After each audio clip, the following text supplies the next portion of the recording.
Bedroom अशी पाहिजे. वास्तुशास्त्रानुसार आपले बेडरूम कशी असावी? मित्रांनो, जर बेडरूम व्यवस्थित असेल तर पती पत्नीमध्ये सौख्य राहतं. एक सकारात्मक ऊर्जा निर्माण होते की जी त्यांच्या नात्याला प्रबळ बनवते, सदृढ बनवते.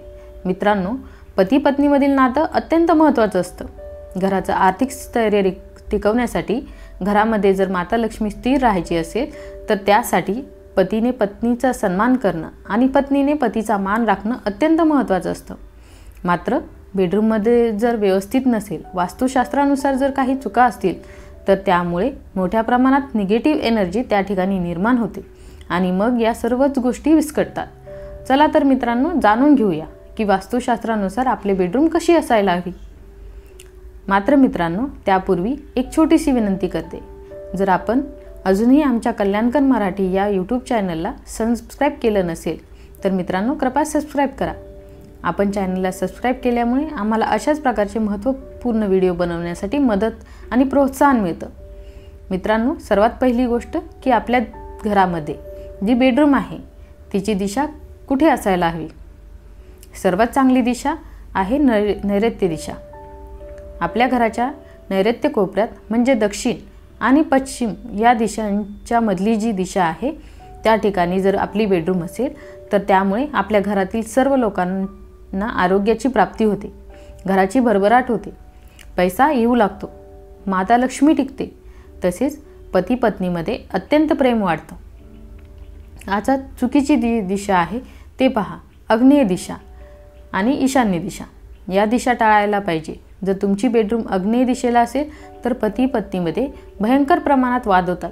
जर तुमची बेडरूम ईशान्य दिशेला असेल तर घरामध्ये वारंवार आजारपण येतात, खूप लोक आजारी पडतात. आग्नेय आणि ईशान्य या दोन्ही दिशा आरोग्यसुद्धा बिघडतात आणि पती पत्नीमध्ये वादसुद्धा निर्माण करतात.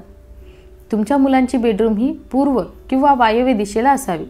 त्यांना अभ्यासामध्ये किंवा आरोग्यामध्ये खूप मोठा फायदा यामुळे प्राप्त होतो. आपल्या घरातला जो बेड आहे हा बेड लाकडी असावा. बरेच जण धातूचा बेड बनवतात.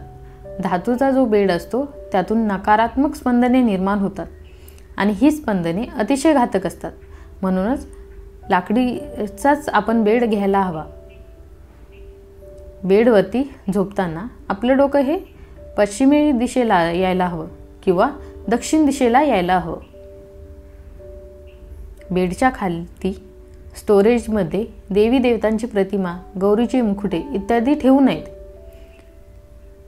दागिने ठेवतात ते थोड्या फार प्रमाणात चालेल, पण कोटकरीचे कागद मात्र बेडमध्ये खाली ठेवू नये. बेडवरची जी गादी असणार आहे, बऱ्याचदा काय होतं की पती पत्नी ज्या ठिकाणी असतात, एकत्र असतात, तर दोन गाद्या एकमेकांना जोडलेल्या असतात. अशा प्रकारे करू नका. पती पत्नीमध्ये वारंवार वाद निर्माण होतात. इतक्या मोठ्या प्रमाणात वाद टोकाला जातील की घटस्फोटाची वेळ येऊ शकते. म्हणून गादी एकच असावी, जोडलेल्या दोन गाद्या चालत नाहीत. आपल्या घरामध्ये आपले जे बेडरूम आहे या ठिकाणी बरेच जण TV लावतात, लॅपटॉप, कम्प्युटर्स लावतात. हे पहा, बेडरूमच्या आहे एक शांत जागा आहे आणि म्हणून या ठिकाणी या शांततेचा भंग होईल अशा प्रकारची कोणतीही उपकरणे, मग TV असेल, मोबाईल असेल, लॅपटॉप असतील, कम्प्युटर या गोष्टी आपल्या बेडरूममध्ये नसाव्यात. जर त्या बेडरूममध्ये ठेवणं भाग असेल तर किमान आपला जो बेड आहे या बेडपासून या वस्तू लांब असाव्यात. याची आपण काळजी घ्या मित्रांनो. कारण मोबाईल आणि लॅपटॉप या ज्या वस्तू आहे त्यांच्यातून जी रेडिएशन या उपकरणातून बाहेर पडतात ही अतिशय घातक असतात आणि म्हणून आपण त्यांचा कमीत कमी वापर हा आपल्या बेडरूममध्ये करायला पाहिजे. बेडरूममध्ये बेड शक्यतो भिंतीपासून 1 सेंटीमीटर किंवा लांब असावा. बेडरूममध्ये जे कपाट आहे त्याला आरसा नसावा आणि जर आरसा असेल तर आपण बेडवर बसल्यानंतर आपले प्रतिबिंब ते आरसा पडता कामा नये. कारण ही एक वास्तुशास्त्रानुसार सुद्धा आणि ज्योतिषशास्त्रानुसार सुद्धा अत्यंत अशुभ अशा प्रकारची गोष्ट मानली जाते. बऱ्याच जणांच्या बेडचा आकार हा गोल असतो किंवा अंडाकार असतो. मित्रांनो, अशा प्रकारचा आकार अमान्य आहे. बेड हा चौरस किंवा आयताकृतीस असायला हवा. बेडरूममध्ये बरेच जण अनावश्यक गोष्टी साठवतात. त्यांची काय आवश्यक आवश्यकताही नसते त्या गोष्टी पडून असतात. अशा गोष्टी जर पडून असतील तर त्यांना किमान 15 दिवसांनी किंवा महिन्यामध्ये तुम्ही बाहेर काढत चला. त्यांना ऊन द्या, उन्हामध्ये ठेवा आणि पुन्हा त्या गोष्टी ज्या ठिकाणी ठेवू शकता. ज्या गोष्टी तुम्हाला खरोखर आवश्यकता नाही आहे त्या गोष्टी काढून टाकाव्यात, कारण या गोष्टी मोठ्या प्रमाणात निगेटिव्ह एनर्जी निर्माण करतात. मित्र आणि मैत्रिणींनो, आपल्या बेडरूमला कोणता कलर द्यायचा आहे याविषयी थोडं बोलू. पांढरा जो रंग आहे अत्यंत उत्तम मानला जातो. मात्र या पांढऱ्या रंगात जर तुम्ही कोणत्याही प्रकारच्या रंगाच्या जर शेड मिसळल्या तर अत्यंत उत्तम अशा प्रकारचे रिझल्ट आपल्याला मिळतात. फिकट गुलाबी रंगसुद्धा चालतो, क्रीम रंगसुद्धा चालतो. अतिशय डार्क कलर्स हे चालणार नाहीत. डार्क कलर वापरू नका. जर तुम्ही फिकट रंग वापरले तर तुमचा मूड त्या ठिकाणी चांगला राहतो, आरोग्य सुधारतं, एक आनंदी वातावरण त्या बेडरूममध्ये निर्माण होत असतं. युद्धाचे प्रसंग असणारे फोटो, एकटी स्त्री आहे तिचा फोटो किंवा रडणारी स्त्री आहे तिचा फोटो, एक्वेरियम, कारंजे या गोष्टी अजिबातही बेडरूममध्ये लावायच्या नसतात. बऱ्याच जणांच्या बेडरूममध्ये गोलाकार छत असतं, वरती कोरून घेतलेलं असतं, तर बरोबर छताच्या खाली आपला बेड नसावा ही काळजी घ्यावी. आपल्या डोक्यावरती गोलाकार छत येणार नाही याची सुद्धा आपण काळजी घ्यावी. तसेच डोक्यावरती बीम येऊ देऊ नका. देवघर आपल्या बेडरूममध्ये नसावं.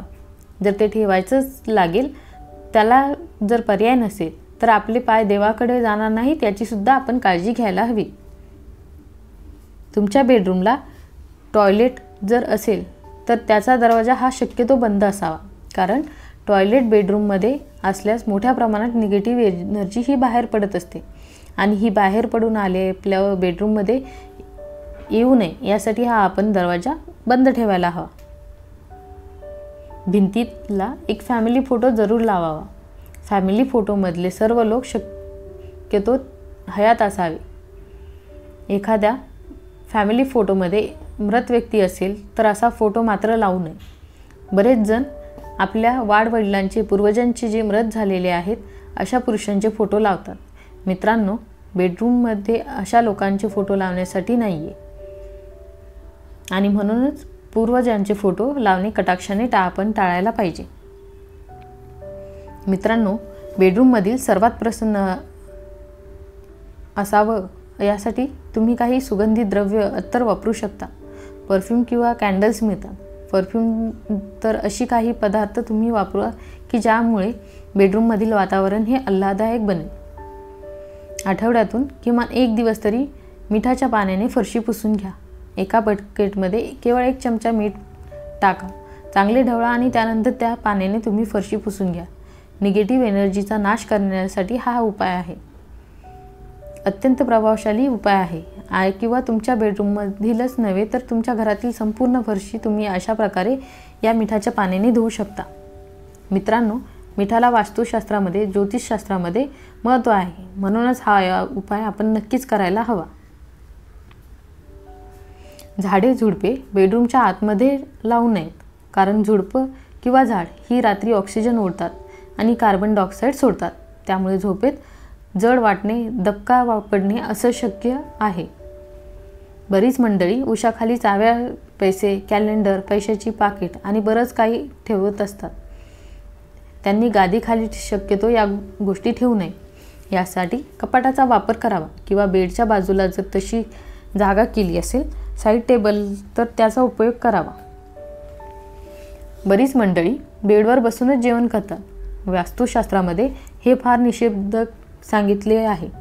बेडवर बसून कधीही जेवण, नाश्ता करू नये. झोपून अभ्यास करू नये, लिखाण करू नये. तर मित्रमैत्रिणींनो, आज आपण माहिती घेतली की बेडरूम कशी असावी. जर तुम्हाला ही माहिती आवडली असेल तर व्हिडिओला नक्की लाईक करा आणि हा व्हिडिओ तुमच्या मित्रमैत्रिणींना शेअरसुद्धा करा. आणि अशीच माहिती घेत राहण्यासाठी आमच्या कल्याणकर मराठी या चॅनलला सबस्क्राईब करा.